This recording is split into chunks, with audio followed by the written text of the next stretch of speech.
క్రైస్తవుడికి శ్రమ దినాలు కొద్ది కాలం కాదు.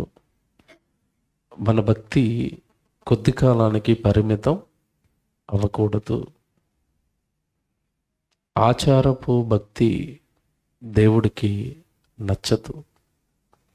వాక్యానుసారమైన లేఖనానుసారమైన భక్తి మనలో ఉందో లేదో ఎప్పటికప్పుడు క్రైస్తవుడు దేవుడు రాయించిన రాజ్యాంగం బైబిల్ దీనిని ముందు పెట్టుకుని విశ్వాస జీవితాన్ని పరీక్షించుకోవలసిన అవసరం ఉంది. దీనిని జ్ఞాపకం చేశాడు పౌలు గారు రోమపట్టణంలో ఉన్న సంఘానికి. ఆ మాట చూద్దాం. రోమీలకు రాసిన పత్రిక 10వ అధ్యాయం 2వ వచనం దయచేసి అందరూ ధ్యానించవలసిందిగా ఆలోచించవలసిందిగా తెలియజేస్తున్నాను. రోమీలకు రాసిన పత్రిక 10వ అధ్యాయం 2వ వచనంలో ఆయన మాట్లాడుతూ, వారు దేవుని యందు ఆసక్తి కలిగిన వారిని గూర్చి సాక్ష్యం ఇచ్చుచున్నాను. ఇక్కడ వారు అనగానే మీరు ఎవరిని అర్థం చేసుకోవాలి అంటే, ఒకప్పటి దేవుని పిల్లలుగా పిలువబడిన ఇశ్రాయేలు గురించి మాట్లాడుతున్నాడు. వారు అనగానే అక్కడ ఎవరు అంటే ఇశ్రాయేలుల జనాంగం, ఇశ్రాయేలుల జాతి. ఒకప్పుడు దేవుని సంఘం పాత నిబంధనలో ప్రభు రాకమునుపు. ప్రభు వచ్చిన తర్వాత ప్రాణం పెట్టి ఇక యూదుడని, గ్రీసు దేశస్థుడని, స్త్రీ అని, పురుషుడని, దాసుడని, స్వతంత్రుడని ఏ భేదమును లేదు అని బాప్తిసం తీసుకున్న వాళ్ళందరికీ దేవుడు పెట్టిన కొత్త నామకరణం ఏంటంటే క్రైస్తవులు. అది కొత్త నిబంధన నుంచి మనకు కనబడుతుంది. పాత నిబంధనలో దేవుని పిల్లలు, దేవుని సంఘము ఎవరు అంటే ఇశ్రాయేలీయులు. వారి గురించి మాట్లాడుతున్నాడు. ఒకప్పటి సంఘం, ఒకప్పటి తన పిల్లల గురించి మాట్లాడుతున్నాడు. అక్కడ వారు అనగానే ఇశ్రాయేలీయులు అని అర్థం. వెరీ గుడ్, చదువుదామా? వారు దేవుని యందు ఆసక్తి కలిగిన వారిని గూర్చి సాక్ష్యం ఇచ్చుచున్నాను. జాగ్రత్తగా వినాలి. వారికి దేవుడంటే ఆసక్తి ఉంది, దేవుడంటే ఇష్టం ఉంది, బైబిల్ అంటే ఇష్టం ఉంది, యేసుక్రీస్తుల వారంటే చాలా ఇష్టం. అందుకే బాప్తిసం తీసుకున్నారు, అందుకే బైబిల్ పట్టుకున్నారు. ఇప్పుడు మనకు అర్థం అవ్వడానికి చెప్తున్నాను మన గురించి. మనం ఈరోజు దేవుడి దగ్గరికి వచ్చాము, యేసుక్రీస్తుల వారిని నమ్మాము అంటే మనకు ఆసక్తి ఉంది. మనకి కూడా ఈరోజు లేకపోతే ఈరోజు మీ పనులన్నీ విడిచిపెట్టి ఈ ప్రార్థన కూడికలో వచ్చి కూర్చున్నారు అంటే మీకు దేవుడి పైన, వాక్యం పైన, దేవుడి సన్నిధి పైన మీకున్న ఆసక్తి. Very good. అయితే ఇక్కడ పౌలు గారు ఒక మాట ప్రయోగిస్తున్నాడు. వారు దేవుని గూర్చి ఆసక్తి కలిగిన వారిని గూర్చి సాక్ష్యం ఇచ్చుచున్నాను అయినను అన్నాడు. చూసారా? ఆసక్తి ఉంటే సరిపోదు. అయినను వారి ఆసక్తి జ్ఞానానుసారమైనది కాదు. చూసారా ఎలా ఉందో? కండిషన్ ఎలా ఉంది చూసారా? మనం చేస్తున్న ప్రతిదీ ఆసక్తితో, భక్తితో చేస్తున్నాం, కానీ అది లేఖనానుసారమైనదా, వాక్యానుసారమైనదా, జ్ఞానాన్ని అనుసరించి జరుగుతున్న కార్యక్రమమా? ఎందుకంటే ఈరోజు భక్తి అనేది కొన్ని దినాలకు పరిమితమైపోయినట్టుగా ఒక ఆచారపు భక్తిగా మార్చారు కొద్దిమంది. ఇది బైబిలులో లేదా లేఖనాలలో ఎక్కడి వరకు ఇది సరిపోతుంది అన్నది మనం చూడాలి. లేఖనం అనేది ఎక్కడి వరకు దీనిని సపోర్ట్ చేస్తుంది, ఇది ఎంతవరకు సమంజసం అని వాక్యం మనకి చెబుతుంది. అందుకే టైటిల్ వేసామండి, నీకు వచ్చే శ్రమల దినాలు లేదంటే నీ కష్ట దినాలు, భూమి మీద నీ దేవుడి కొరకు కష్టపడేది, నువ్వు దేవుడి సన్నిధిలో ఉండేది కొద్ది దినాలా, లేకపోతే నీ జీవితకాలం అంతా ఇది జరగాలని దేవుడు బైబిల్లో చెప్పాడా? బైబిల్లో దేవుడు చెప్పింది వెలికి తీద్దాం. ఈరోజు వాస్తవాలు ఆలోచిద్దాం, నిజాలు ఆలోచిద్దాం, మన భక్తిని మరింత పెంచుకుందాం. నేను చెప్పే మాట దయచేసి మీరు పాజిటివ్గా ఆలోచించాలి. మన భక్తిని మరింత పెంచుకుందాం, మరింతగా దేవుడి లేఖనాన్ని అనుసరించి మన దేవుడి సన్నిధిలో గడుపుదాం. మరింతగా దేవుడి వాక్యాన్ని అనుసరించి మన జీవితంలో ఉన్నవేవో దేవుడికి అనుకూలంగా లేనివేవో విడిచిపెడదాం. అసలు ఈరోజండి భూమి మీద ఉన్న మనిషి తన జీవితకాలం ఏదైతే ఉందో 60, 70 అధిక బలం ఉన్న ఎడల 80 అన్నాడు. దావీదు గారి కాలానికి వచ్చేసరికి, కొత్త నిబంధన కాలానికి వచ్చేసరికి ఆయుష్కాలం గురించి మాట్లాడుతూ అసలు ఆయుష్కాలాన్ని అంకెలతో చెప్పకుండా దేనితో పోల్చి చెప్పాడు అంటే, ఇక గడ్డి పువ్వు వంటిది, నీటి ఆవిరి వంటిది మన ఆయుష్కాలం అని వేశాడు. అంటే మనకి ఇవ్వబడిన టైం పీరియడ్ భూమి మీద మనిషికి ఇవ్వబడిన ఆయుష్కాలం అనేది చాలా చిన్నది అని చెప్పాడు. ఎందుకంటే తొలి మానవులు, పూర్వపు మానవులు బైబిల్లో ఆదాము, అవ్వ, కయ్యను, హేబేలు, షేతు, ఎనోషు, మహలేలు, ఏమండి మెతుషాల, వీళ్ళందరూ బ్రతికినప్పుడు, నోవహు గారు కానీ వీళ్ళందరూ బ్రతికినప్పుడు వాళ్ళ ఆయుష్కాలం వేరు. సుమారు 1000 సంవత్సరాలు వాళ్ళది. మెతుషాల అయితే 969 సంవత్సరాలు బ్రతికాడు. ఆదాము గారు అయితే 930 సంవత్సరాలు బ్రతికాడు. ఇంచుమించుగా సుమారు 1000 సంవత్సరాలు బ్రతికారు వాళ్ళు. కానీ మన ఆయుష్కాలం అలాంటిది కాదు కదా. 6వ అధ్యాయానికి వచ్చేసరే, ఆదికాండం 6వ అధ్యాయానికి వచ్చేసరికి ఇక మీ ఆయుష్కాలాన్ని కుదించేస్తున్నానని ఎంతకు కుదించాడు? 120 అన్నాడు.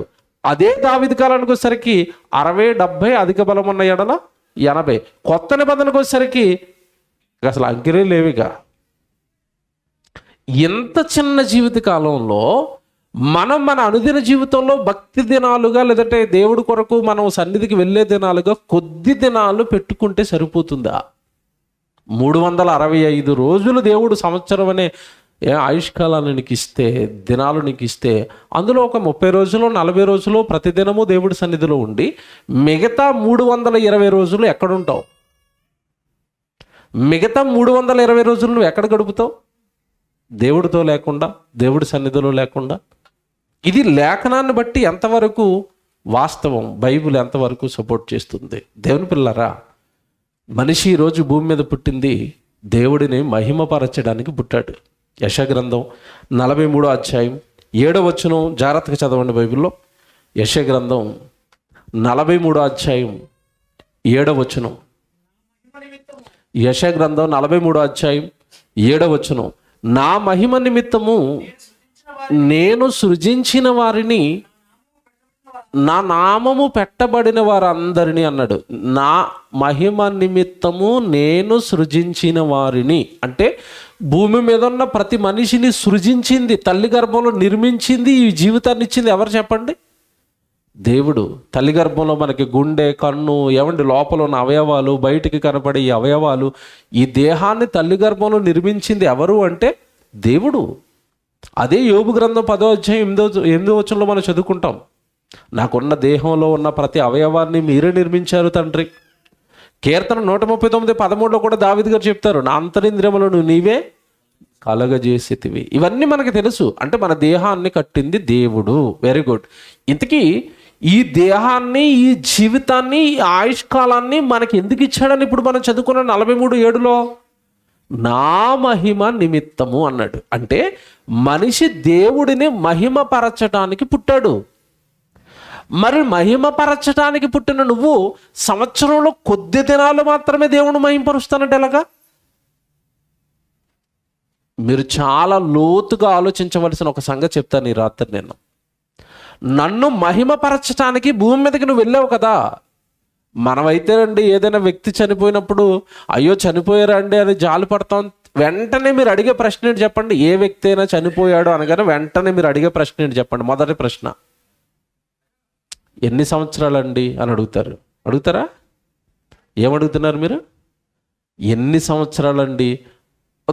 ఏమండి 70 ఏళ్ళు అండి అన్నారు అనుకోండి, వెంటనే మీ నోట్లోంచి వచ్చే మాట ఏంటి? పర్వాలేదులేండి, 70 ఏళ్ళు అంటే మరి అన్న అనుభవించాడు, పర్వాలేదు. అలా కాదండి, 20 సంవత్సరానికి చనిపోయాడు అంటే మీకు వెంటనే ఎలాగుంటుంది? షాక్. అమ్మో 20 ఏళ్ళకే చనిపోయాడా పాపం, చిన్న వయసులో చనిపోయాడండి. అంటే జాగ్రత్తగా వినండి, ఒక వ్యక్తి ఈ లోకం నుంచి వెళ్ళిపోయాడు అంటే మనం దేంట్లో కాలిక్యులేట్ చేస్తున్నాం? అతని ఏజ్ని దేంట్లో లెక్క పెడుతున్నాం? ఎన్ని సంవత్సరాలు అని అడుగుతాం అంతే.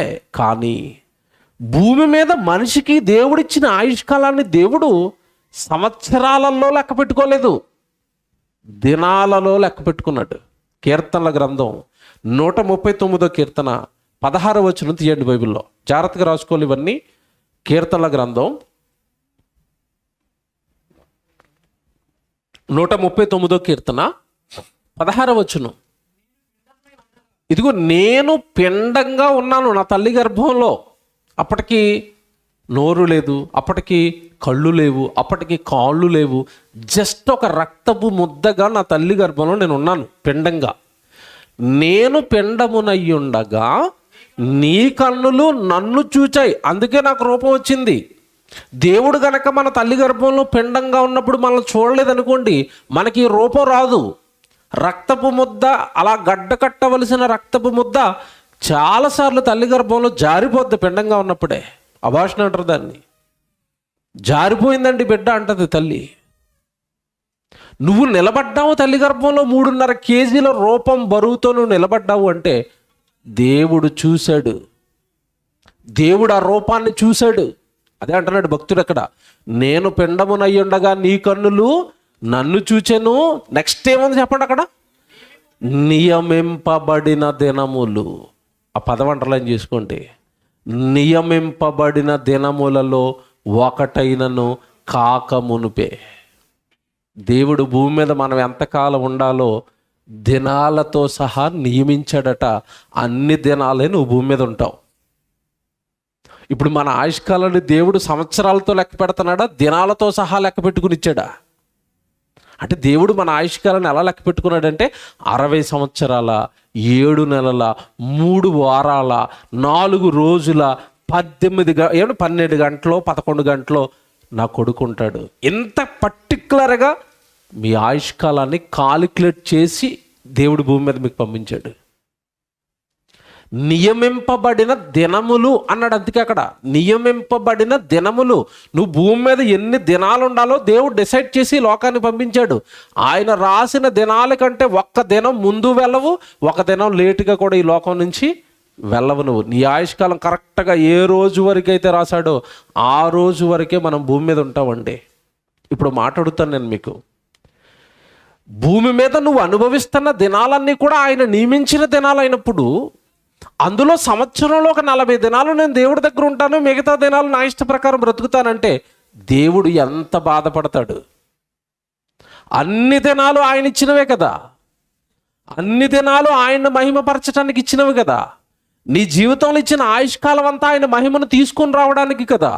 అందులో నువ్వు పర్టికులర్గా సెలెక్ట్ చేసుకుని కొద్ది దినాలు మాత్రమే నీ దగ్గర ఉంటానంటే ఎలాగా? దేవుడికి ఎంత బాధ, దేవుడికి ఎంత ఆవేదన ఇది. అదే సేవకుడు తొలి ప్రసంగంలో చెప్పాడు, కొద్ది దినాలు కాదు నువ్వు దేవుడి దగ్గర ఉండవలసింది, ప్రతి దినము నువ్వు దేవుడి సన్నిధిలో ఉండాలి. క్రైస్తవుడికి ప్రతి దినము శ్రమ దినమే, క్రైస్తవుడికి ప్రతిదినము పని దినమే, క్రైస్తవుడికి ప్రతిదినము సువార్త ప్రకటిస్తున్నప్పుడు పండగ దినమే. నేను చెప్తున్నవన్నీ కూడా రెఫరెన్సులు, వాక్యాలు. కావాలంటే చివరిలో టైం ఉన్న కొలది నేను మాట్లాడిన ప్రతి మాటకి వాక్యాన్ని ఇస్తాను బైబిల్లోంచి. దేవుని పిల్లరా, పుట్టింది దేవుడి కోసం, నియమించింది దేవుడి కోసం దినాలు, ప్రతిదినము ఆయన మహిమపరచడానికి అయినప్పుడు బైబిల్లో మీరు చాలా సంవత్సరాలుగా ఒక మాట చదువుకుంటారు. అసలు భూమి మీద మానవ దినాలు దేవుడే ఇచ్చాడు కనుక మానవ దినాలలో దశలు ఉంటాయి. పుట్టిన బిడ్డను ఏమంటారు చెప్పండి?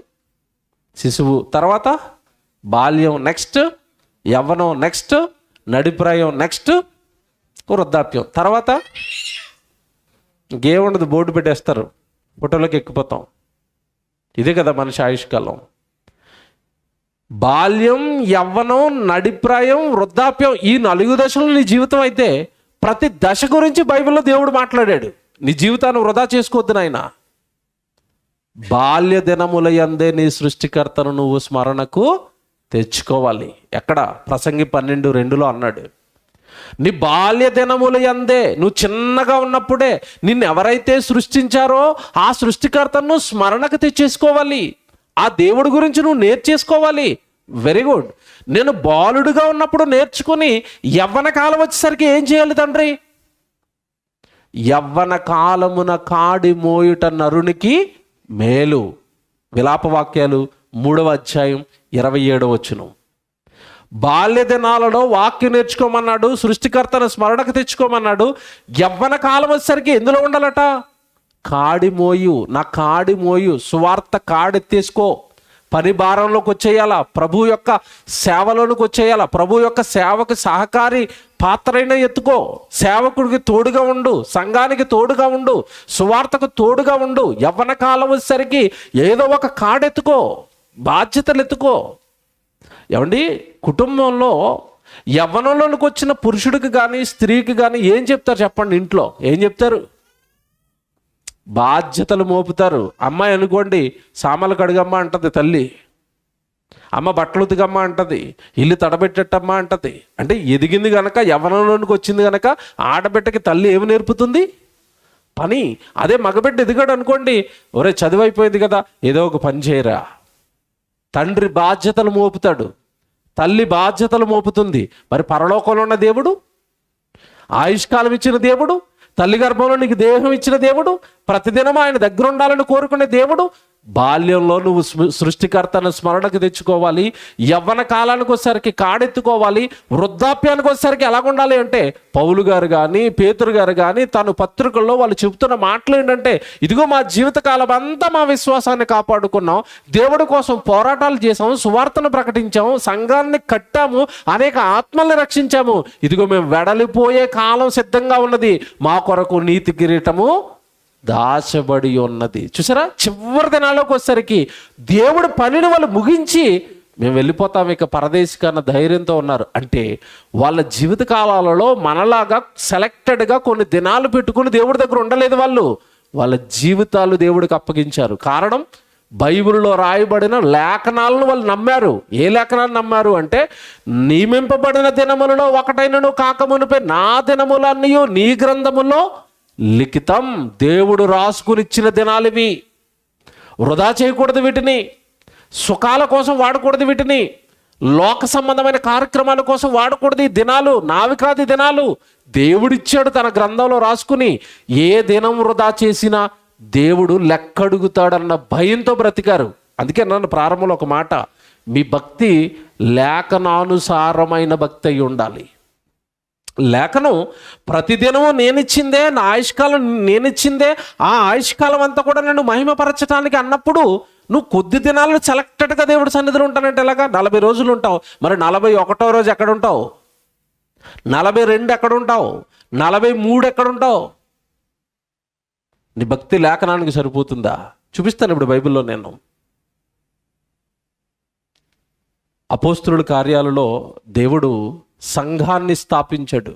పేతురు గారి ప్రసంగం ద్వారా సంఘాన్ని స్థాపించి, సంఘం అప్పుడే ప్రభువులోనికి వచ్చిన తొలి సంఘం 3000 మందితో ఈ భూమి మీద క్రీస్తు సంఘం, దేవుడి సంఘం, దేవుడి రాజ్యం అనేది ప్రారంభమైంది. ప్రారంభమైన తొలి సంఘం ఎప్పుడెప్పుడు కూడుకుంటున్నారో, ఎప్పుడెప్పుడు వాళ్ళు దేవుడిని ఆరాధిస్తున్నారో బైబిల్లో ఒక సందర్భాన్ని మీకు చూపిస్తాను. అపోస్తలుల కార్యాలు 2వ అధ్యాయం తీసుకోండి అందరూ. అపోస్తలుల కార్యాలు 2వ అధ్యాయం 46వ వచనం దయచేసి బైబిల్ చూడాలి. అపోస్తలుల కార్యాలు 2వ అధ్యాయం 46వ వచనం మీరు చూడండి. మరియు వారు ఏక మనస్కులై ప్రతిదినము దేవాలయములో తప్పక కూడుకొనుచు. అండర్లైన్ చేసుకోండి. ఎప్పుడు కూడుకుంటున్నారట? ప్రతిదినం అన్నారా? సంవత్సరానికి 40 రోజులు అన్నారా? మన భక్తి ఎలా ఉంది? ఇది తొలి శతాబ్దపు ప్రారంభపు సంఘం జరిగిస్తున్న కార్యక్రమం. ఇది ఎప్పుడెప్పుడు కూడుకుంటున్నారట? మళ్ళీ చదువుతున్నాను, 46 వచనం చూసుకోండి. అపోస్తలుల కార్యాలు 2వ అధ్యాయము 46. మరియు వారు ఏక మనస్కులై ప్రతిదినము దేవాలయములో తప్పక కూడుకొనుచు, ఇంటింట రొట్టె విరుచుచు, దేవునిని స్తుతించుచు, ప్రజలందరి వలన దయ పొందిన వారై ఆనందముతోనూ నిష్కపటమైన హృదయములతోనూ ఆహారము పుచ్చుకొనుచుండిరి. మరియు ప్రభు రక్షణ పొందుచున్న వారిని అనుదినము వారితో చేర్చుచుండెను. ఎంతమంది చూసారా? వాళ్ళు ప్రతిదినము దేవాలయంలో కూడుకుంటున్నారట, ప్రతిరోజు దేవుని స్తుతిస్తున్నారట, ప్రతిరోజు సేవకుడిని పిలిపించుకుని వాక్యం చెప్పించుకుంటున్నారట, తప్పక ప్రతి ఇంట కూడుకుంటున్నారట, దేవాలయాలలో కూడుకుంటున్నారట. అలా కూడుకుంటున్న వారికి ప్రభు వారికి తోడుగా ఉన్నాడట. మర్చిపోకండి. ప్రతిదినము దేవుడి సన్నిధిలోకి వచ్చేవాడికి దేవుడు తోడుగా ఉంటాడు. దేవుడు సహాయం చేస్తాడు ఆ భక్తిని బట్టి. మీరు బాధపడొద్దండి, మాట చెప్తానండి. కొద్ది కాలం మాత్రమే నేను భక్తిలో ఉంటాను సంవత్సరానికి అనేది మన భక్తి కదండి. హైందవ సోదరులు చేస్తారు అలాంటి భక్తి. వాళ్ళు ఏదో చిన్న మాల వేసుకుంటారు, కొద్ది రోజులు భక్తిలో ఉంటారు, తర్వాత వారి ఇష్టానుసారంగా వారు జీవిస్తూ ఉంటారు. అది వాళ్ళ విశ్వాసం, మనం ఏమి తప్పు పట్టడం లేదు, కానీ వాళ్ళ నమ్మకం అది. నువ్వు కూడా అలాగే ఉంటే అలాగా జీవగ్రంథాన్ని చేతపట్టుకుని నీ భక్తి కూడా అలాగా ఆగిపోతే ఎలాగా? అందుకే రాశాడు దేవుడు. నేను లేఖనాలు చెప్తున్నానండి, ప్రతిదినము తప్పక దేవాలయంలో వాళ్ళు ఏం చేస్తున్నారు?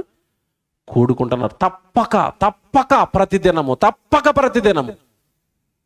మనలోనండి ఏమండి, పెట్టిందే ఎవరో పెట్టారు 40 రోజులు కూడుకోవాలని, ఏదో జరిగింది మొత్తం మీద ప్రారంభంలో. పోనీ ఈ 40 రోజులన్నా కరెక్ట్గా కంటిన్యూగా వచ్చేవాళ్ళు ఎంతమంది ఉంటారు చెప్పండి? మళ్ళా ఈ 40 రోజుల్లో 20 రోజులు వచ్చే ఉంటారు, 10 రోజులు వచ్చేవాళ్ళు ఉంటారు, 15 రోజులు వచ్చేవాళ్ళు ఉంటారు. మరి మిగతా దినాలన్నీ ఏం చేస్తున్నావయ్యా? నీ ఇష్టానికి ఖర్చు చేస్తున్నావా? అది దేవుడు లేఖనంలో రాయించిచ్చిన దినం అని మర్చిపోయావా? నువ్వు ఖర్చు పెడుతున్న ప్రతి గంట, నువ్వు ఖర్చు పెడుతున్న ప్రతి రోజు, నువ్వు ఖర్చు పెడుతున్న ప్రతి సెకండ్ దేవుడు కౌంట్ చేసిన టైం అని మర్చిపోయావా? దేవుడి సన్నిధిలో, దేవుడి పనిలో, బైబిలులో, వాక్యంలో, ప్రార్థనలో ఉండవలసిన క్రైస్తవులు ఎక్కడుంటున్నారు ప్రతిదినం? ఎక్కడున్నారు ప్రతిదినం? ఏదో ఒక చోట రాయబడింది అనుకుంటారేమో. 5వ అధ్యాయానికి రండి, సంఘం విస్తరించింది. మరలా 4,000 మంది బాప్తిసం తీసుకున్నారు. మొత్తం ఇటు 3,000, అటు 4,000, 7,000 మంది అండి, వేలైపోయారు సంఘంలో. ఈ 1,000 మంది సంఘం ఏం చేస్తున్నారో 5వ అధ్యాయానికి రండి. ఇప్పుడు మీరు 2వ అధ్యాయం చదివారు, 5వ అధ్యాయానికి రండి. 5వ అధ్యాయం 42వ వచనం చూడండి. 5వ అధ్యాయం అపోస్తులుల కార్యాలు 5వ అధ్యాయము 42వ వచనం చూడండి. ప్రతిదినము దేవాలయములోను ఇంటింటను మానక బోధించుచు యేసే క్రీస్తుని ప్రకటించుచుండిరి. ఎప్పుడెప్పుడు వాక్యం జరుగుతుందట? ప్రతిదినము. చూసారా, నేను చాలా వాక్యాలు చూపిస్తాను బైబిల్లో ఇలాగా. చాలా సందర్భాలు ఉన్నాయి బైబిల్లో ఇలాగా. దేవుని పిల్లరా, క్రైస్తవుడు భక్తి కొద్ది కాలానికి పరిమితం అవ్వకూడదు. క్రైస్తవుడు శ్రమపడే దినాలు ఏవైతే ఉన్నాయో అవి జీవితంలో కొద్ది దినాలు కాదు, జీవితకాలం అంతా కూడా శ్రమపడాలి నువ్వు అని బైబిల్లో దేవుడు రాయించాడు. పేతురు గారు రాసిన మొదటి పత్రిక తీసుకోండి జాగ్రత్తగా. పేతురు గారు రాసిన మొదటి పత్రిక 4వ అధ్యాయము. పేతురు గారు రాసిన మొదటి పత్రిక 4వ అధ్యాయం 1వ వచనం జాగ్రత్తగా చదవండి. పేతురు గారు రాసిన మొదటి పత్రిక 4వ అధ్యాయము 1వ వచనం చదువుతున్నారు. పేతురు గారు రాసిన మొదటి పత్రిక 4వ అధ్యాయము 1వ వచనం. క్రీస్తు శరీరమందు శ్రమపడెను. యేసుక్రీస్తుల వారు శ్రమపడ్డారా, సుఖపడ్డారా? శ్రమ. యేసు ప్రభు జీవితంలో శ్రమలు కొద్ది దినాలా, జీవితకాలం మొత్తం శ్రమ పడ్డా? బాగా ఆలోచించాలి మీరు. ప్రభు ఈ భూమి మీద బ్రతికింది 33.5 ఏళ్ళు అండి, 33.5 సంవత్సరాలండి. ఈ 33.5 సంవత్సరాలు పర్టికులర్గా ఒక పీరియడ్ పెట్టుకుని ఆ పీరియడ్లో మాత్రమే శ్రమ పడ్డా? జీవితకాలం అంతా ప్రభువుకి శ్రమేనా? మీకు డౌట్ ఉంటే ఇక్కడ చేపెట్టి ఇంకో రెఫరెన్స్ తీపిస్తాను. ఆయన జీవితకాలం ఏం చేశాడో చూడండి. ఇక్కడ చేపెట్టండి, మళ్ళీ ఇక్కడికి రావాలి. హెబ్రీయులకు రాసిన పత్రిక 5వ అధ్యాయం 7వ వచనంలో ప్రభు జీవితం అంతా కూడా భూమి మీద ఎలా కొనసాగిందో చూడండి. హెబ్రీయులకు రాసిన పత్రిక 5వ అధ్యాయము 7వ వచనం. శరీరధారి అయ్యున్న దినములలో, అంటే యేసుక్రీస్తుల వారు మరియ గర్భాన శరీరాన్ని ఎత్తిన దినములు, శరీరధారి అయ్యున్న దినములలో మహారోదనముతోను కన్నీళ్లతోను తన్ను మరణము నుండి రక్షింపగలవానికి ప్రార్థనలను యాచనలను సమర్పించినందున, భయభక్తులు కలిగి ఉన్నందున ఆయన అంగీకరింపబడ్డాడు. యేసుక్రీస్తుల వారు సాక్షాత్తు దైవ కుమారుడయ్యుండి 1 రోజు కాదట, 2 రోజులు కాదట, శరీరధారి అయి ఉన్న దినాలన్నిటిలోనూ కూడా దేవునికి ప్రార్థనలు చేశాడట, యాచనలు చేశాడట, భయభక్తులు కలిగి ఉన్నాడట. జీవితకాలం అంతా, మళ్ళీ చెప్తున్నాను, జీవితకాలం అంతా అలా ఉండబట్టి ఆయన పరలోకానికి అంగీకరింపబడ్డాడు. అది భక్తి అంటే. నీ జీవితకాలం అంతా ఉండాలి, అది ప్రతిరోజు ఉండాలి. అది అదే మరలా పేతురు గారు జ్ఞాపకం చేస్తున్నారు. ఇందా మీరు చదువుకున్న 1 పేతురు 4:1 క్రీస్తు శరీరమందు శ్రమపడెను. 1 పేతురు 4:1 క్రీస్తు శరీరమందు శ్రమపడెను. క్రీస్తు శరీరమందు శ్రమపడెను. మరి క్రైస్తవులారా మీరేం చేస్తారు? ఆయన శ్రమపడ్డాడు, మనం ఏం చేయాలి? చాలా మంది ఏం చెప్తున్నారంటే ఆయన శ్రమపడ్డాడు, మీరు సుఖపడండి. ఇలా లేదండి బైబిల్లో. మళ్ళా చెప్తున్నాను, ఇలా లేదు బైబిల్లో. ఆయన తన శరీరమందు శ్రమపడెను. నెక్స్ట్ ఏమని చెప్పండి, అక్కడ కంటిన్యూషన్ వచ్చిన బాగా చదవండి. కనుక మీరును అట్టి మనస్సును ఆయుధముగా ధరించుకోనండి. అంటే అర్థం ఏంటి? మనకే మనసు ఉండాలి. ఇప్పుడు ఆయన శరీరమందు శ్రమపడాను కనుక మీరును అట్టి మనసును ఎవడు ఆయుధంగా ధరించుకోండి అంటే మనం కూడా ఏమి డిసైడ్ అయిపోవాలి ప్రభు దగ్గరికి వచ్చిన తర్వాత? మనకి కూడా జీవితకాలం శరీరంలో ఉన్నంత కాలం మనకి కూడా ఏమనుగ్రహించబడ్డాయి? శ్రమ అనుగ్రహించబడింది. శ్రమ అనగానే ఏమండి, ఆయనలో ముళ్ళ కిరీటము, బల్లెపు పోటు ఆయనకి ఫిజికల్గా తగిలాయి. నువ్వు సువార్త భారాన్ని ఎత్తుకుంటే, నువ్వు సంఘంలో పనిచేస్తానంటే, సువార్త ప్రకటిస్తాను అంటే ఈరోజు నీకు కూడా గాయాలే తగులుతాయి, మానసిక గాయాలు. సేవనగానే భారం, ఆత్మల రక్షణ, దేవుడిని ప్రకటిస్తాను, దేవుడిని ప్రకటింప చేస్తాను, సేవకు సహకారం చేస్తాను, సేవకుడికి తోడుగా ఉంటాను. ఇలాంటి భావజాలం ఎప్పుడైతే నీలో పెరుగుతుందో నీకు ప్రారంభమవుతాయి శ్రమలు. మనం ఏదో నామకార్థ భక్తిలో వస్తున్నాం వెళుతున్నాం, ఏదో ఆదివారం గుళ్ళో కనపడతాం, మిగతా రోజులు లోకంలో సుఖంలో ఆనందాల్లో టీవీలు చూసుకుంటూ, ఏమండి యూట్యూబ్ చూసుకుంటూ, ఫేస్బుక్ చూసుకుంటూ హాయిగా జలసాగా ఆనందంగా మిగిలిన కాలాన్ని అంతా గడిపేస్తానంటే నీకు ఎటువంటి శ్రమలు ఉండవు. జీవితకాలం శ్రమ క్రైస్తవుడికి. చదువుతాం, జాగ్రత్తగా వినండి. అక్కడ క్రీస్తు శరీరమందు శ్రమపడెను గనుక మీరును అట్టి మనసును ఆయుధముగా ధరించుకోనండి. శరీర విషయములో శ్రమపడిన వాడు శరీరమందు జీవించిన మిగిలిన కాలము ఇక మీదట, శరీరములో జీవించిన మిగిలిన కాలం, శరీరంలో నువ్వు ప్రభు దగ్గరికి రాక మునుపు లోకంలో అనుభవించేసావు, పాపాలు, నేరాలు, సుఖాలు. ప్రభు దగ్గరికి రాక మునుపు అనుభవించేసావు కదా. ఒకసారి వచ్చిన తర్వాత శరీరములో మిగిలిపోయిన కాలం. ఏమండి, మోషే గారికి దేవుడిచ్చిన కాలం 120 సంవత్సరాలు అయితే 80 సంవత్సరాలు లోకంలో గడిపేశాడు ఆయన. 80వ ఏట అర్థమైంది వాక్యం, నేను దేవుడి కోసం పుట్టానని. మిగతా 40 సంవత్సరాలు కూడా ఆయన దేహాన్ని కానీ ఆయన కాలాన్ని కానీ ఆయన లోకానికి ఇవ్వలేదు మోషే గారు. అదే చెప్తున్నాడు ఇక్కడ, మీ శరీరములో మిగిలిన కాలము ఇక మీదట మనుజాశలను అనుసరించి నడుచుకొనక దేవుని ఇష్టానుసారముగానే నడుచుకున్నట్లు పాపముతో జోలి ఇక నేమియు లేక ఉండును. శరీరములో మిగిలిపోయిన కాలం. నువ్వు ప్రభు దగ్గరికి రాకమునుపు చాలా ఖర్చు పెట్టేసావు లోకంలో. త్రాగుబోతులు విందుల్లో ఉన్నావు, బూతుల్లో ఉన్నావు, పాపాల్లో ఉన్నావు, నేరాల్లో ఉన్నావు. ప్రభులోనికి రాకమునుపు ఖర్చు పెట్టావు నీ కాలాన్నంతా. ప్రభులోనికి వచ్చిన తర్వాత మిగిలిపోయిన కాలాన్ని సంవత్సరానికి ఒక 40 రోజులు భక్తిగా నువ్వు నిర్ణయించుకుని ఆ కొద్దిపాటి భక్తిలో నీ జీవితాన్ని ముగించొద్దు. మిగిలిన కాలం అంతా కూడా నువ్వు ప్రభు పక్షాన శ్రమ పడాలి. ఇది బైబిల్. ఇది దేవుడు బైబిల్లో మనకిచ్చిన ఆజ్ఞ. పోనివన్నీ మీకు అర్థం అవ్వాలంటే ఒక్క మాటలో మన ప్రభు పలికిన మాట చూపిస్తాను. ఇప్పుడు ఒకే మాట ప్రభు పలికాడు. అది మనం ఈరోజు ఎవరినైతే స్వరక్షకుడిగా అంగీకరించామో, ఎవరైతే మన కొరకు ప్రాణం పెట్టారో, ఎవరైతే మనకి రక్తం ఇచ్చారో, మన పాపాలను కడిగారో, మనల్ని పరిశుద్ధులను చేశారో, ఆ ప్రభువే మన భక్తి జీవితం గురించి ఒక మాట మాట్లాడాడు ఆయన బ్రతుకున్న కాలంలో. లూకాసు వార్త 9వ అధ్యాయం 23వ వచనం దయచేసి చూడండి. లూకాసు వార్త 9వ అధ్యాయము 23వ వచనం. లూకాసు వార్త 9వ అధ్యాయం 23వ వచనం. మరియు ఆయన అందరితో ఇట్లా నేను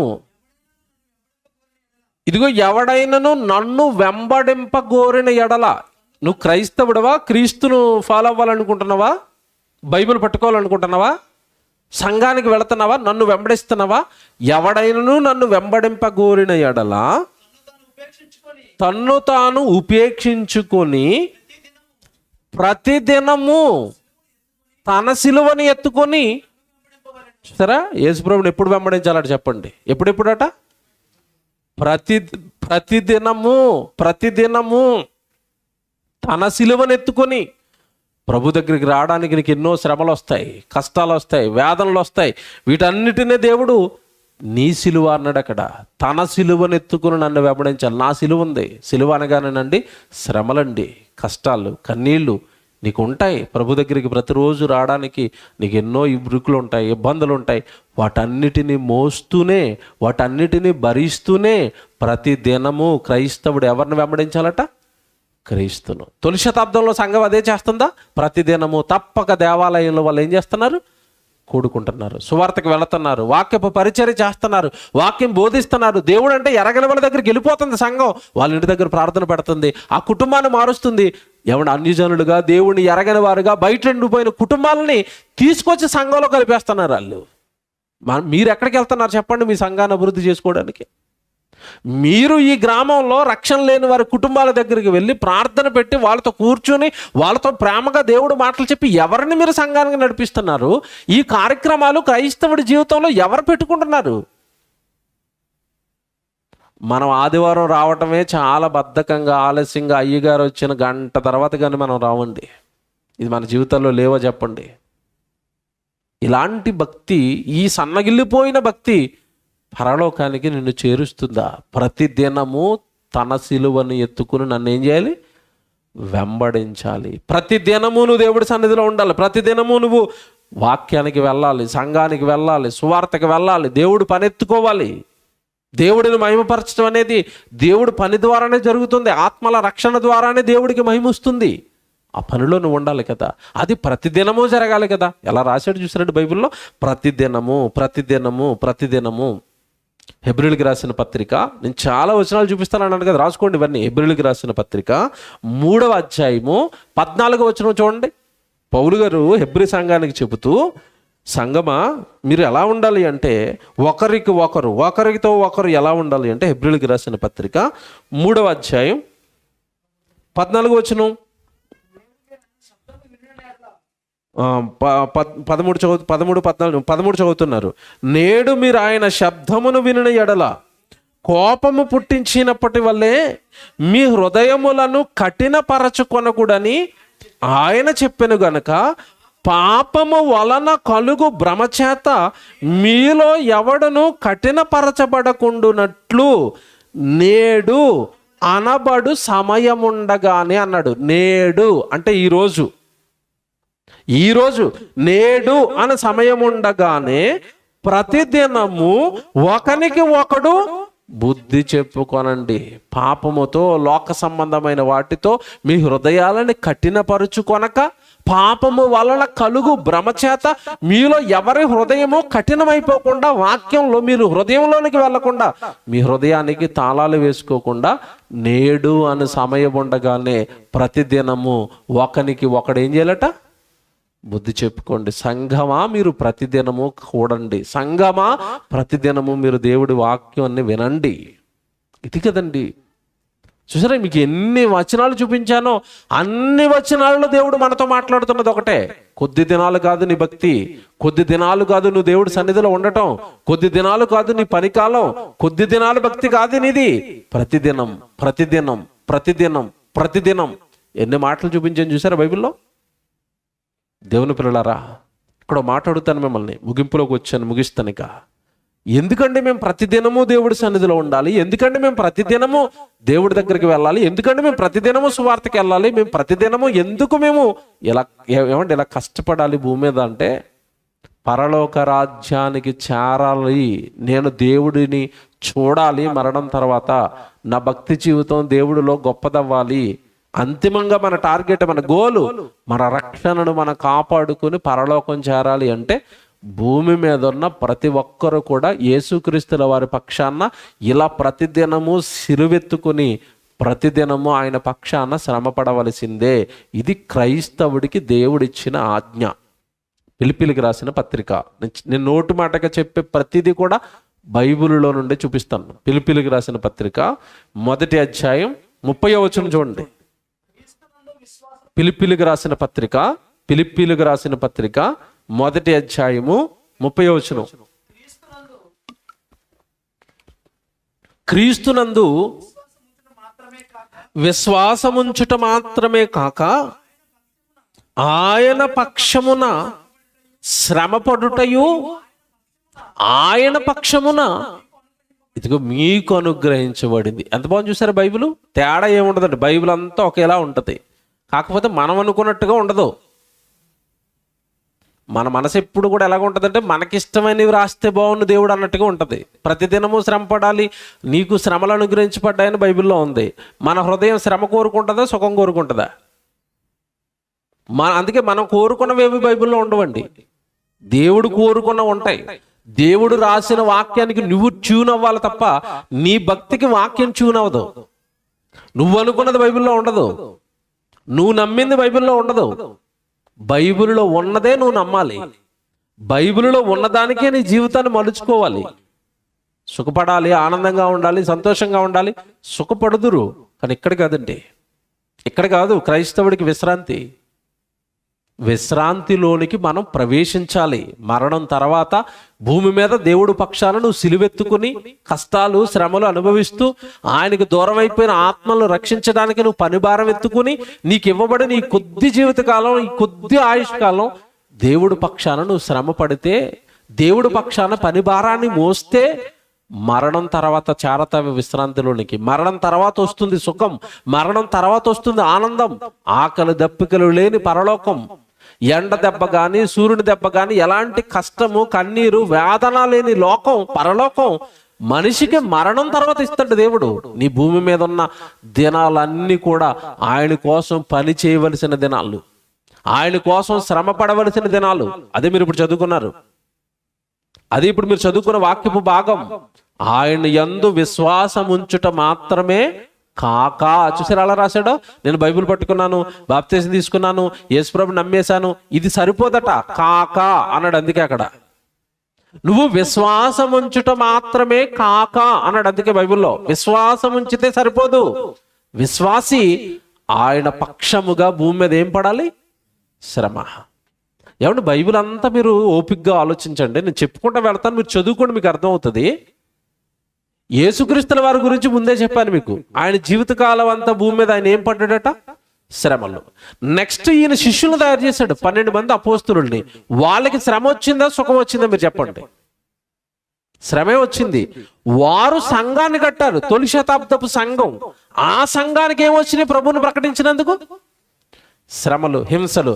ఆ తర్వాత అపోస్తులు తర్వాత మరికొంతమంది తయారు చేశారు, స్టెఫన్ను కానీ ఫిలిప్పును కానీ. వీళ్ళకి ఏమొచ్చినాయి చెప్పండి? వాక్యం ప్రకటించినందుకు శ్రమ. మీకు ఏమర్థమవుతుంది? ఓవరాల్గా ప్రభువుకి శ్రమ, అపోస్తులకి శ్రమ, వాళ్ళు కట్టిన సంఘానికి శ్రమ, అపోస్తులు నిలువబెట్టిన తర్వాత వచ్చిన సేవకులకి శ్రమ. క్రైస్తవుడా, నీ జీవితకాలం అంతా కూడా భూమి మీద నీకు అనుగ్రహించబడింది ఏంటంటే శ్రమ. ఇది 40 రోజులో, 30 రోజులో, 50 రోజులో, సంవత్సరమో, 2 సంవత్సరాలు, 3 సంవత్సరాలు, నీ జీవితంలో 4 సంవత్సరాలు కాదు. జీవితకాలం మొత్తం కూడా నువ్వేం పడాలి? శ్రమ పడాలి.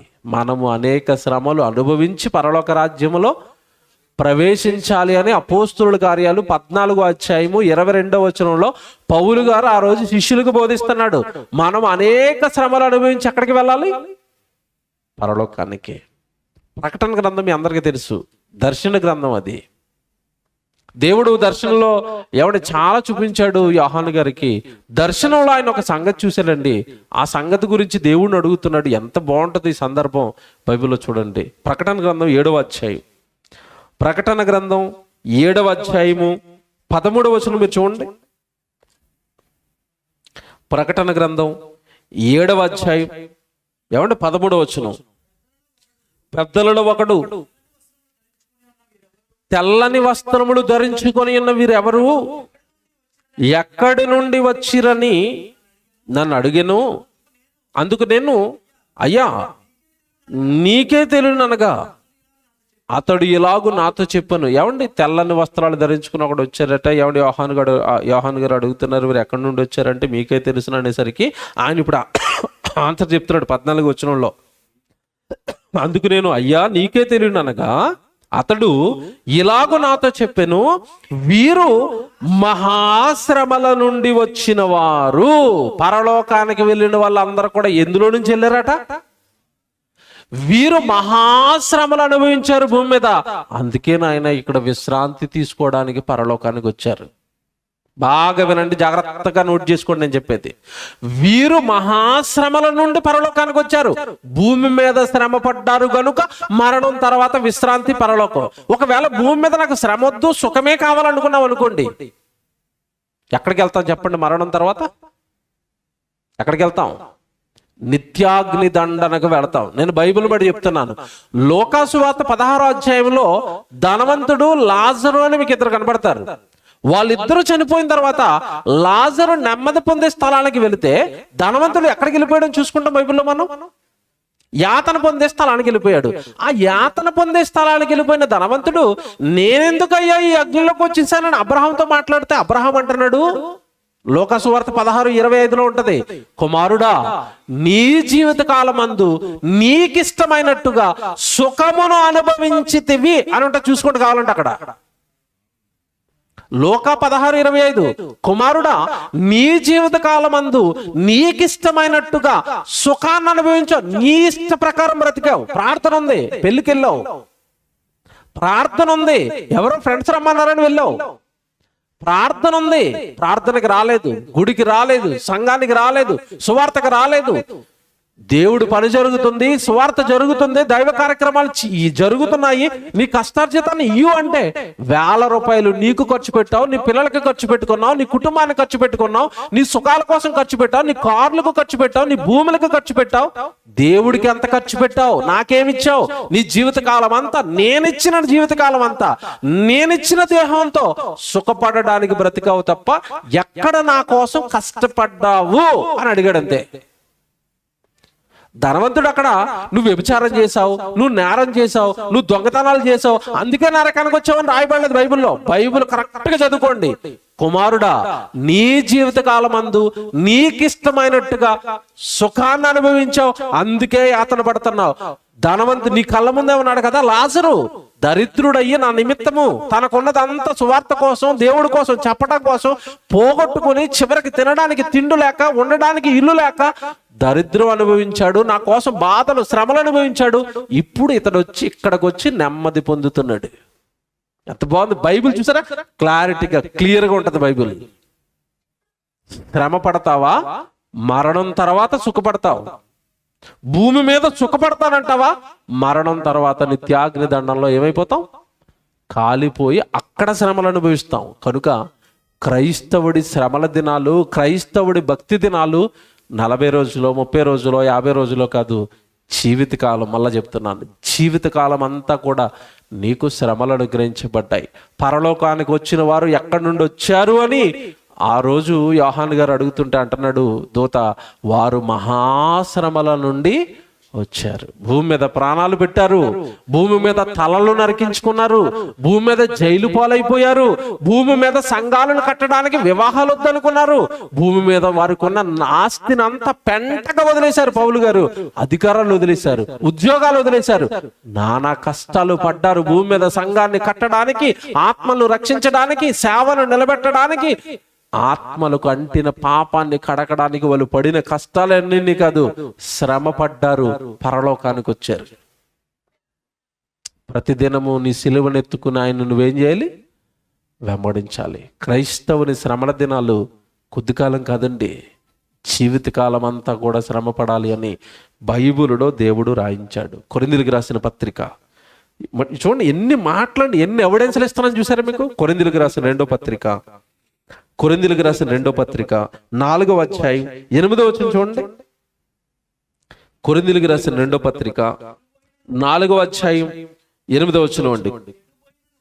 ఎటు పోయినను శ్రమ పడుచున్నను ఇరికింపబడిన వారము కాము. ఎటుపోయినను వాళ్ళకేం కలుగుతుందట? శ్రమ. ఏ ఊరికెళ్ళి సువార్త చేద్దామన్నా శ్రమ, ఎక్కడ సంఘాన్ని పెడదామన్నా శ్రమ. ఈరోజు క్రైస్తవులు చూడండి, మన విశ్వాసులు ఎవడు ప్రభువుని నమ్మిన వారు సువార్తకి వెళ్తుంటే ఈరోజు పరిస్థితులు అలా ఉన్నాయి. తిడుతున్నారు, కొడుతున్నారు, బైబిల్ లాగేసుకుంటున్నారు, కాలుస్తున్నారు, ఆ సువార్తకి వెళ్ళిన వాళ్ళు నిందిస్తున్నారు, హేళన చేస్తున్నారు. కొన్ని చోట్ల అయితే ఎవడు భయంకరంగా చంపుతున్నారు, శ్రమలు పడుతున్నారండి. ఇప్పటికీ స్టిల్ చాలా మంది క్రైస్తవులు మీరు నేను ఎక్కడ ఉండిపోయాం, మీరు నేను ఏం చేస్తున్నా ప్రభు కోసం, మన జీవితం ఎలాగుంది ప్రభువులో ఆలోచించుకోవాలి కదా, ఆలోచించాలి కదా, వాక్యానుసారంగా మనం ఆలోచించాలి కదా. లేఖనం నాకేం చెప్తుంది, లేఖనం నన్ను ఎలా బ్రతకమందని ఆలోచించాలి కదా. దేవుని పిల్లారా, ఇంతకీ వాళ్ళు పడిన శ్రమల, కష్టాల, కన్నీళ్ళ, వేదనల ఎందుకు పడ్డారో తెలుసండి? ఆత్మల రక్షణ కోసం. దాన్ని దేవుడు కరెక్ట్గా నేను చెప్పిన ఉపవాసం అని చెప్పాడు బైబిల్లో. ఒరిజినల్ ఉపవాసం అంటే ఏంటో తెలుసండి? అన్నం మానేయటమో, ఏమండి ఒక పూట తినకుండా ఉండిపోవటమో, ఇది ఉపవాసం అని దేవుడు బైబిల్లో చెప్పలేదండి. అసలైన ఉపవాసం అంటే ఆత్మలను రక్షించడానికి నువ్వు సువార్తకు వెళుతున్నప్పుడు నీ ఆరోగ్యం పాడైపోతుంది, నీ డబ్బు ఖర్చు అయిపోతుంది, టైంకి ఆహారం దొరకదు. ఇదంతా కూడా దేవుడు పక్షాన క్రైస్తవుడికి ఎదురయ్యే ఉపవాసం అని రాయించాడు బైబిల్లో. నేను లేఖనం చెప్తున్నాను, రాసుకోండి. యెషయా గ్రంథం 53వ అధ్యాయం 58వ అధ్యాయం. యెషయా గ్రంథం 58వ అధ్యాయం 3వ వచనం చూడండి. 3వ వచనం నుంచి 8వ వచనం వరకు రాసుకోండి, జాగ్రత్తగా చదవాలి ఇవి. యెషయా గ్రంథం 58వ అధ్యాయం 3వ వచనం నుంచి చూద్దాం. యెషయా గ్రంథం 58వ అధ్యాయం 3వ వచనం. మనం అనుకున్న ఉపవాసం వేరు, దేవుడు చెబుతున్న ఉపవాసం వేరు. చూడండి, జాగ్రత్తగా చూసుకోండి లేఖనాలు. యెషయా గ్రంథం 58వ అధ్యాయం 3వ వచనం. మేము ఉపవాసం ఉండగా నీవెందుకు చూడవు, మేము మా ప్రాణములను ఆయాసపరుచుకొనగా నీవెందుకు లక్ష్య పెట్టవు అని అందురు. ఈ ఉపవాసం చేస్తున్న వాళ్ళట దేవుడి దగ్గర నుంచి రిప్లై రాకపోయేసరికి ఏమంటున్నారట? మేము ఉపవాసం ఉండగా నువ్వెందుకు మమ్మల్ని చూడటం లేదు, మా ఉపవాసాన్ని నువ్వు లక్ష్య పెట్టడం లేదేంటి, మేము కోరుకున్న కోరికలు తీర్చడం లేదంటే, మా వైపు నువ్వు చూడటం లేదేంటి? ఎందుకు చూస్తాడు ఆయన? ఆయనది చెప్పింది వేరు, నువ్వు చేస్తున్నది వేరు. చెప్తాడు చూడండి కిందకి ఎంత క్లియర్గా చెప్తాడో. మేము మా ప్రాణములను ఆయాసపరుచుకొనగా నీవెందుకు లక్ష్య పెట్టవని అందురు, మీ ఉపవాస దినములలో మీరు మీ వ్యాపారమును చేయుదురు. ఉపవాసం రోజు ఏం చేస్తున్నారట? ఏమంటే ఎప్పుడైనా ఉపవాసం ఈ రోజు నేను దేవుడికి సమర్పించుకున్నాను, దినం అంతా ఏ పని చేయనని ఎంతమంది ఇంట్లో ఉంటారు. పోనీ ఈరోజు ఉపవాసం అండి, నా పని ఏం చేయనండి, అంతా దేవుడి పని చేస్తానని సువార్తకి వెళ్తాను వాళ్ళు ఎంతమంది ఉన్నారు? ఉపవాస దినాల్లో ఏం చేస్తున్నారట? ఉపవాసమే. పొద్దున్న షాప్కి వెళ్ళిపోవటం, ఉపవాసం అంటున్నా ఉద్యోగానికి వెళ్ళిపోతాను, ఉపవాసం అంటున్నా వ్యాపారానికి వెళ్ళిపోతాను, ఉపవాసం అంటున్నా సంపాదనకి వెళ్ళిపోతాను. ఇదేం ఉపవాసం అయ్యా? ఇదేం భక్తి ఇది? మీరు ఉపవాస దినములలో వ్యాపారము చేయుదురు, మీ పని వారి చేత కఠినమైన పని చేయించుదురు, మీరు కలహపడుదురు, వివాదము చేయించు, అన్యాయముగా గుద్దులాడుచు ఉపవాసముందురు. ఓ పక్క ఉపవాసం ఏనట, ఇంట్లో ఫైటింగ్లేనట. జరగటం లేదండి. ఒక పక్క ఉపవాసం, ఒక పక్క వివాదాలే, గొడవలు, ఆడితో ఈడు, సంఘస్థులు గొడవలు, బయట వాళ్ళతో గొడవలు, భార్య భర్తల మధ్యలో గొడవలు. మరి ఉపవాసం ఉంటే భక్తిగా ఉండాలి కదా. ఈ కలహాలేంటి, ఈ గొడవలేంటి? అసలు నువ్వు చేస్తున్నది ఏంటి, నువ్వు జరిగిస్తున్నది ఏంటి? పేరుకేమో ఉపవాసం, అన్ని గొడవలు. ఇది ఉపవాసం అంటున్నాడు దేవుడు, ఇది భక్తి అంటున్నాడు దేవుడు. ఇప్పుడు చెప్తాడు, జాగ్రత్తగా వినండి. మీ కంఠధ్వని పరమున వినబడునట్లుగా మీరిప్పుడు ఉపవాసముండరు. 5వ వచనం. అట్టి ఉపవాసము నాకు అనుకూలమా మీకు అనుకూలమా? అలా అడుగుతున్నాడు చూసారా? అట్టి ఉపవాసము నాకు అనుకూలమా మీకు అనుకూలంగా ఉంది కనుక పెట్టుకున్నారు. మధ్యాహ్నం వరకు డ్యూటీ లేదు కనుక ఈరోజు మధ్యాహ్నం వరకు ఉపవాసం చేసేస్తాను, మధ్యాహ్నం డ్యూటీ ఉంది కాబట్టి శుభ్రంగా తినేసి డ్యూటీకి వెళ్ళిపోతాను. నీకు అనుకూలమైన ఉపవాసాలు ఏర్పాటు చేసుకున్నావా? భక్తి అంటే అదా? నువ్వు అనుకున్నది భక్తా? నువ్వు చేసేది ఉపవాసమా? నీకు అనుకూలమైన ఉపవాసాలు నువ్వు చేస్తానంటే, నాకు అనుకూలమైన ఉపవాసం చేస్తావా? నేను కోరిన ఉపవాసం చేస్తావా? చెప్తాండ్రి చేస్తానంటావా? వాక్యాన్ని స్వీకరిస్తాను అంటావా? లేఖనంలో ఉంది కనుక నమ్ముతాను అంటావా? ఈ రాత్రి చెప్తాడు నువ్వు చేయవలసిన ఉపవాసం ఏంటో చెప్తాడు దేవుడు లేఖనంలో. అట్టి ఉపవాసము నాకు అనుకూలమా? 5వ వచనం, మనుష్యుడు తన ప్రాణమును బాధపరుచుకొనవలసిన దినము అట్టిదేనా? ఏ బాధ వచ్చింది నీ శరీరానికి? బాధపడినట్టు చెప్తానండి, అందరూ మనమే కదండి. మీరు లోపల తిట్టుకున్నా పర్లేదు, పైకి ఎలాగో తిట్టరు, నాకు నమ్మకం ఉంది. ఉపవాసం ఈరోజు ఉపవాసం చేస్తున్నండి, అన్నం తినరట, కానీ ఫ్రూట్స్ అట, డ్రై ఫ్రూట్స్ అట, యాపిల్స్ అట, ఏమంటే బత్తాయిలట, దానిమ్మలట, కివీ ఫ్రూట్స్ అట, డ్రాగన్ ఫ్రూట్స్ అట, లస్సీలట. ఏమండి ఇది ఇది ఇది ఇది ఉపవాసమా లేకపోతే స్పెషల్ డైటా? స్పెషల్ డైటా ఉపవాసం చెప్పండి. ఇంకో విషయం చెప్పనండి, నేను అన్నం బలమైందా, జ్యూసులు ఫ్రూట్స్ బలమైనవా? ఇది ఉపవాసమా, ఎక్స్ట్రా ఫుడ్ తీసుకుంటున్నావా? మీరు చెప్పండి, ఓపెన్గా మాట్లాడుకుందాం. దేవుడు చూసారండి, ఒక మనుషుడు తన ప్రాణమును బాధపరుచుకొనవలసిన దినము అట్టిదేనా? నీ శరీరానికి ఏమైనా దేవుడి పక్షాన బాధ వచ్చిందా? నో. ఇలా వేషధారణ ఉపవాసాలు, వేషధారణ భక్తి దేవుడి ముందు ఏం పాస్ అవ్వదు. ప్రజల ముందు మనం గొప్పగా చెప్పుకోవచ్చు, ఉపవాసం అండి, వీళ్ళు నమ్ముతారు. దేవుడు, నీ మనుషుడు తన ప్రాణమును బాధపరుచుకొనవలసిన దినము అట్టిదేనా?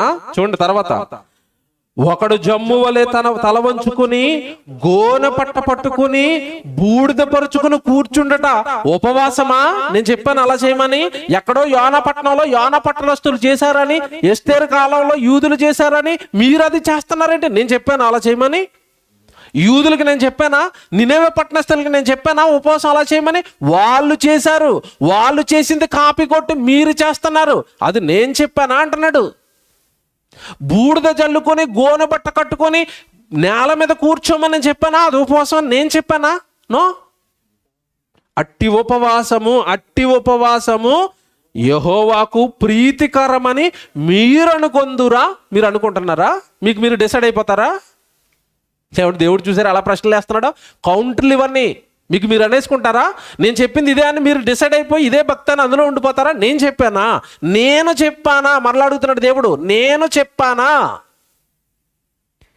మీరు అనుకున్నారు, మీరు అనుకున్నది చేసి భక్తి అనుకుంటున్నారు, మీరు అనుకున్నది చేసి ఉపవాసం అనుకుంటున్నారు. నో, నేను చెప్పలేదు అది. మరి ఏంటండి మీరు చెప్పేది? చెప్తాడు చూడండి కింద వచనం, కరెక్ట్గా 6వ వచనం చూసుకోండి. 6వ వచనం, దుర్మార్గులు కట్టిన కట్లను విప్పుటయు, కాడి మాను మేకులు తీయుటయు, బాధింపబడిన వారిని విడిపించుటయు, ప్రతి కాడిని విరగొట్టుటయు నేను ఏర్పరుచుకున్న ఉపవాసము కదా. అండర్లైన్ చేసుకోండి ఇవన్నీ. నేను ఏర్పాటు చేసుకున్న ఉపవాసం, దేవుడుగా నేను చెప్పిన ఉపవాసం. అది ఏంటో ఉపవాసం చాలా చెప్పాడండి. టైం అయిపోయింది, నాకు మీకు అర్థమైతే అదృష్టవంతుడు. టైం అయిపోయింది, ముగించేస్తున్నాను. ఇక్కడ ఉన్నది మాత్రం పొడి పొడిగా మీకు చెప్పేసి ముగించేస్తాను.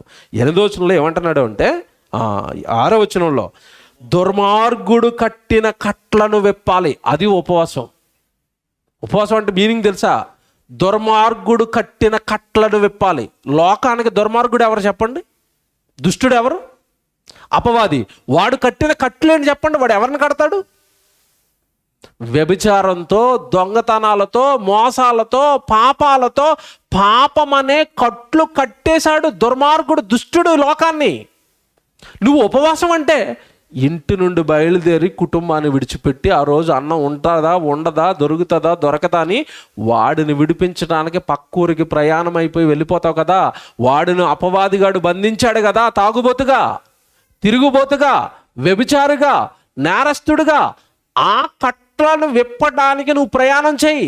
ఆ కట్టలను ఇప్పడానికి నువ్వు ఎక్కడికో సువార్త చెప్పడానికి వెళ్ళు. ఆ క్షణంలో నీకు ప్రయాణంలో ఎండ తగులుతుంది, అలసట వస్తుంది, నీరసం వస్తుంది, టైంకి భోజనం దొరకదు. అది కదా నేను ఏర్పరచుకున్న ఉపవాసం. అదే కదా పౌలు గారు చేశారు కొత్త నిబంధనలో, అదే కదా పేతురు గారు చేశారు, అదే కదా యేసుక్రీస్తుల వారు చేశారు. తిండి ఉందండి యేసుప్రభుకి, శిష్యులకి తిండి ఉందా? టైంకి నిద్ర ఉందా? అవన్నీ వాళ్ళు ఎందుకు పడ్డారు చెప్పండి?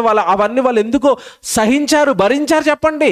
దుర్మార్గుడు కట్టిన కట్లను విప్పడానికి వెళ్ళిపోదాం పదండి, సువార్తకు వెళ్ళిపోదాం పదండి, వాక్యం చెప్తాం పదండి, పాపులందరినీ మార్చేద్దాం పదండి, సమరయ స్త్రీ అక్కడ బావి దగ్గరికి వస్తుంది, నాకు అన్నం వద్దు. అప్పటికి యేసుప్రభు ఆకలితో ఉన్నాడండి.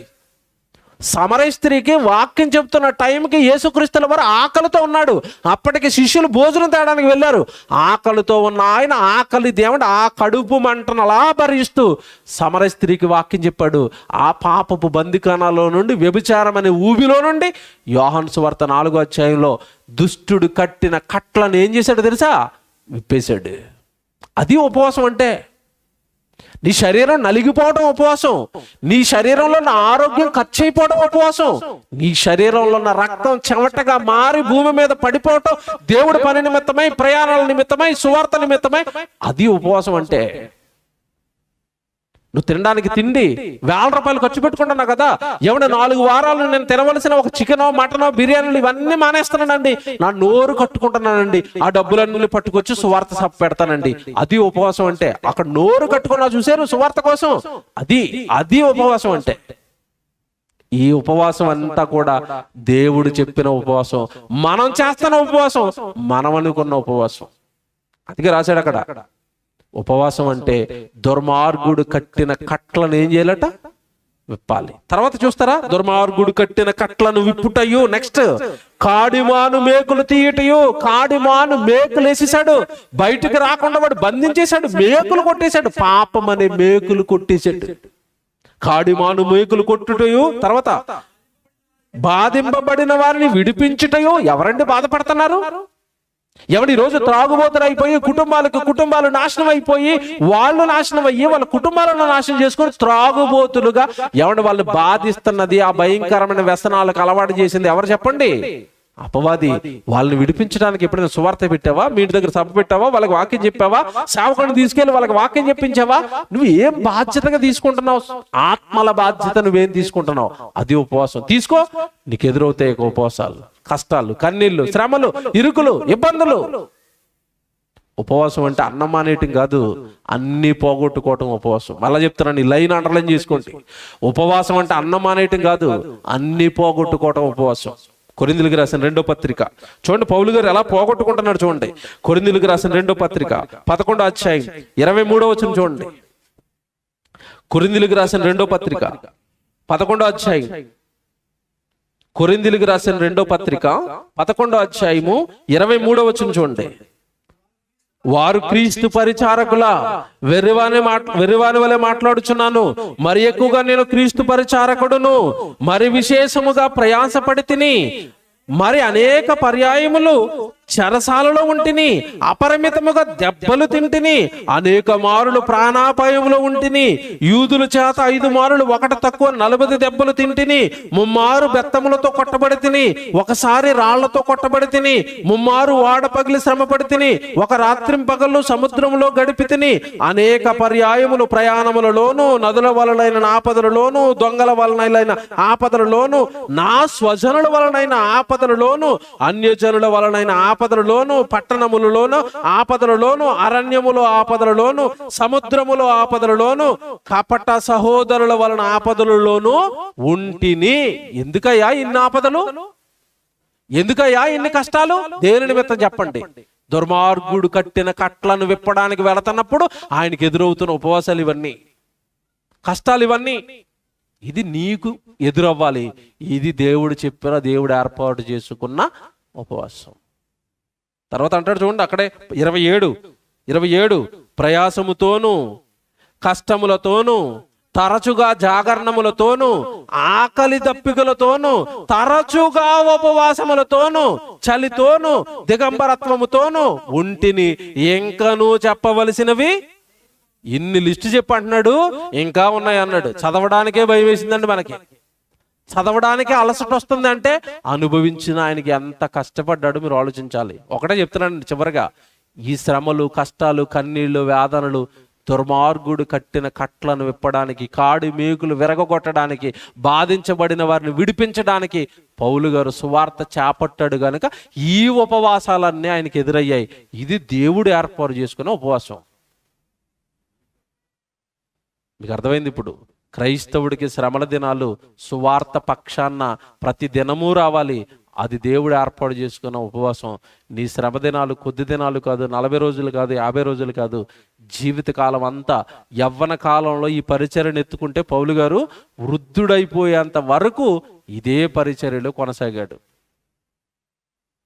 మనలాంటి భక్తి కాదండి వారిది, జీవితాలు అప్పగించిన భక్తి. అందుకే పౌలు గారు మాట్లాడిన మాట మీ అందరికీ తెలుసు, నా మట్టుకైతే బ్రతుకుట క్రీస్తే, చావైతే బ్రతుకంతా క్రీస్తే. బ్రతుకులో సంవత్సరంలో అప్పుడప్పుడు క్రీస్తు కాదు, ఆదివారం క్రీస్తు కాదు, నా బ్రతుకే క్రీస్తు. తెల్లవారితే క్రీస్తు, తెల్లవారితే సువార్త, తెల్లవారితే వాక్యం, తెల్లవారితే ప్రార్థన, తెల్లవారితే దేవుడు. అదండి భక్తి అంటే, అదండి దేవుడు ఏర్పాటు చేసుకున్న ఉపవాసం.